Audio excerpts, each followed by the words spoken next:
Hello friends কি খবৰ বহু দিনৰ মূৰত আহিছোঁ মোৰ প্ৰায়ভাগেই গাহৰি বনাই থকা হয় তো সেই ভাবিলোঁ আজি চিকেনৰ ৰেচিপি এটা বনাওঁ একেবাৰে সহজকৈ বনাম কিন্তু খাবলৈ খুবেই টেষ্টি হ'ব আৰু ৰেচিপিটোৰ নাম হৈছে ফ্ৰাই মছলা চিকেন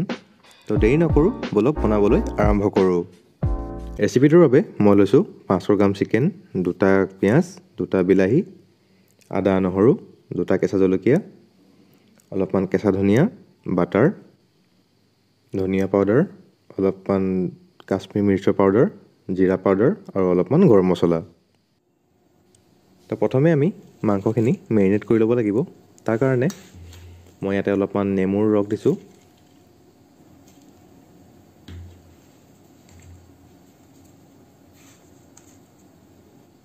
1 টিস্পুন নিমখ দিছোঁ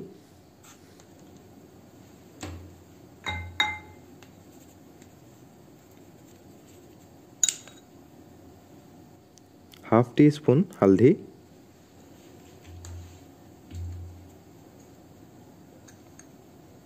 और 1 टीस्पून काश्मीरी मिर्चर पाउडर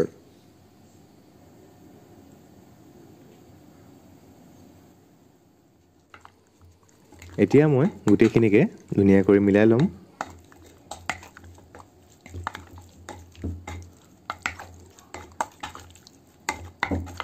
আৰু প্ৰায় 20 মিনিট মানৰ বাবে ইয়াক মই ঢাকি ৰাখি দিম তেতিয়ালৈকে আমি অলপমান কাটিং কৰি লওঁ পিঁয়াজখিনি মই ধুনীয়াকৈ স্লাইচ কৰিছোঁ আদা আৰু নহৰু ধুনীয়াকৈ ফাইন চপ কৰিছোঁ ধনিয়াখিনিও মই চপ কৰি লৈছোঁ আৰু জলকীয়াকেইটা মাজে মাজে দুফাল কৰি লৈছোঁ মই মোৰ ইনগ্ৰেডিয়েণ্টছবিলাক ৰেডি হৈ গ'ল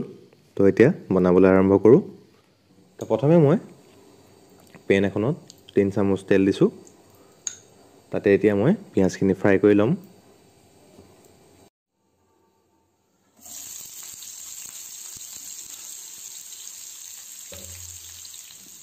আৰু পিঁয়াজখিনি মই কালাৰটো অলপমান গোল্ডেন হোৱালৈকে ভাজি ল'ম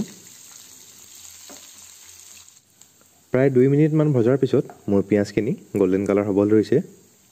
তো এতিয়া মই ইয়াক সাইডত কাঢ়ি থৈ দিম আৰু ইয়াক পিছলৈ ইউজ কৰিম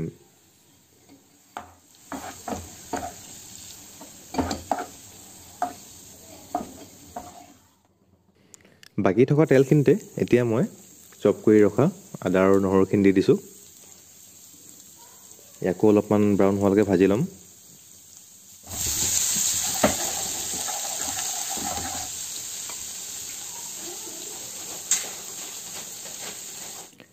এতিয়া মই ইয়াতে এড কৰিম মোৰ মেৰিনেট কৰি ৰখা চিকেনখিনি আৰু চিকেনখিনি মই ধুনীয়াকৈ মিক্স কৰি দিম তেলখিনিত তাৰপিছত প্ৰায় 10 মিনিটমানৰ বাবে ইয়াক সিজাই ল'ম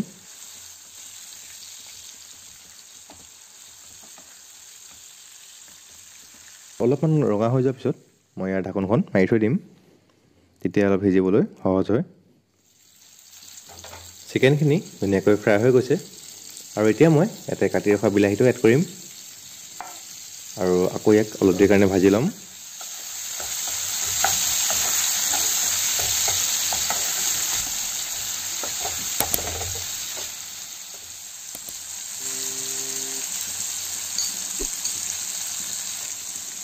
এতিয়া মই ইয়াতে মছলা এড কৰিম তো মছলাত মই হাফ টিস্পুন ধনিয়া পাউডাৰ দিছোঁ হাফ টিস্পুন জিৰা পাউডাৰ আৰু হাফ টিস্পুন গৰম মছলা আৰু ভালকৈ মিক্স কৰি প্ৰায় 5 মিনিটমানৰ বাবে ইয়াক মই লো ফ্লেমত ঢাকি ৰাখি দিম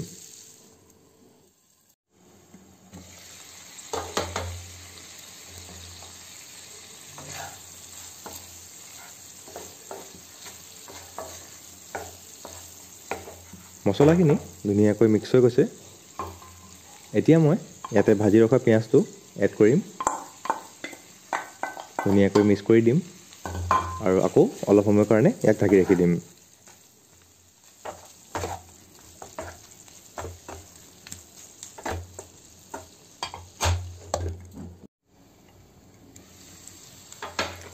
আমাৰ ৰেচিপিটো অলমোষ্ট কমপ্লিট হৈ গৈছে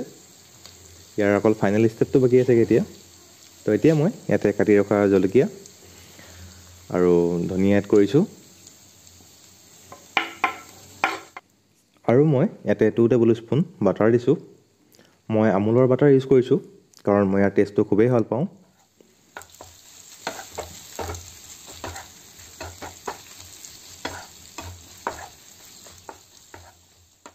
শেষবাৰলৈ মই ইয়াক ল' ফ্লেমত প্ৰায় 2 মিনিটৰ বাবে ঢাকি ৰাখি দিম। তো ৰেডি হৈ গ'ল মোৰ ফ্ৰাই মছলা চিকেন। তো ৰেচিপিটো চাই কেনেকুৱা পালে মোক কমেণ্ট কৰি জনাবলৈ নাপাহৰিব। ভিডিঅ'টোৰ কাৰণে মই 100টা লাইকৰ টাৰ্গেট ৰাখিছোঁ। যদি 100টা লাইক পাওঁ তেতিয়াহ'লে আকৌ নতুনকৈ চিকেনৰ ৰেচিপি এটা বনাম। আৰু যদি আপোনালোকে মোৰ চেনেলটো ছাবস্ক্ৰাইব কৰা নাই তেনেহ'লে প্লিজ মোৰ চেনেলটো ছাবস্ক্ৰাইব কৰি দিব আৰু কিনাৰতে থকা বেল আইকনটো দবাই দিব যাতে মোৰ নতুন ভিডিঅ'বিলাক আপোনালোকে পাই থাকে। আকৌ আহিম নতুন ৰেচিপিৰ সৈতে, তেতিয়ালৈকে বাই বাই।